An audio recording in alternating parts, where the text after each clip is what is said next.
আসসালামু আলাইকুম রহমতুল্লাহ। প্রিয় বন্ধুরা, সারা জীবন আমরা শুনে এসেছি যে চোরের মায়ের বড় গলা, কিন্তু এখন দেখতেছি চোরের মায়ের বড় গলা নয়, চোরের পোলার বড় গলা। এই যে দেখেন, চট্টগ্রামে মীর হেলাল একটা বক্তৃতা দিচ্ছেন।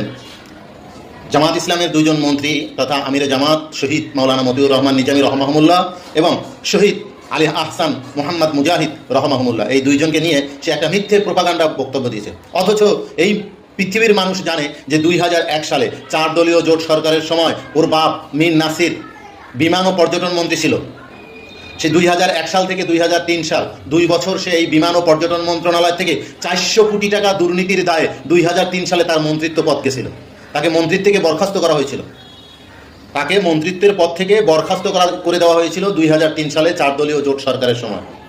এখন দেখেন, চোরের মায়ের বড় গলা। এই মীর হেলাল জামাতের মন্ত্রীদের নিয়ে প্রশ্ন তুলছে, কিন্তু ওর বাপের কে নিয়ে প্রশ্ন তুলতে পারে না। ওর বাপ তো স্বীকৃত দুর্নীতিবাদ ছিল, কিন্তু জামাত ইসলামের যে দুইজন মন্ত্রী ছিলেন তাদেরকে 1 টাকার দুর্নীতির কোনো দায় তাদের উপরে চাপাতে পারে না।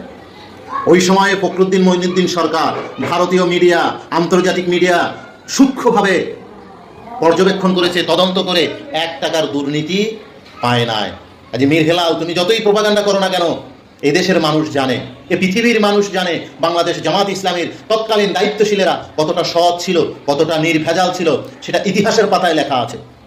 তোমরা স্বীকার করো আর না করো, তাতে কিচ্ছু যায় আসে না। ইতিহাস সাক্ষী হয়ে আছে।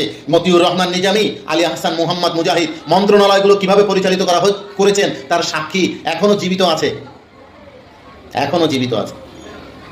তোমাদের এই মিথ্যা প্রোপাগান্ডা এদেশের জনগণ খাবে না, বরঞ্চ তোমরা বানের পানিতে ভেসে যাবে। সময় এসেছে তোমাদের ভেসে যাবার।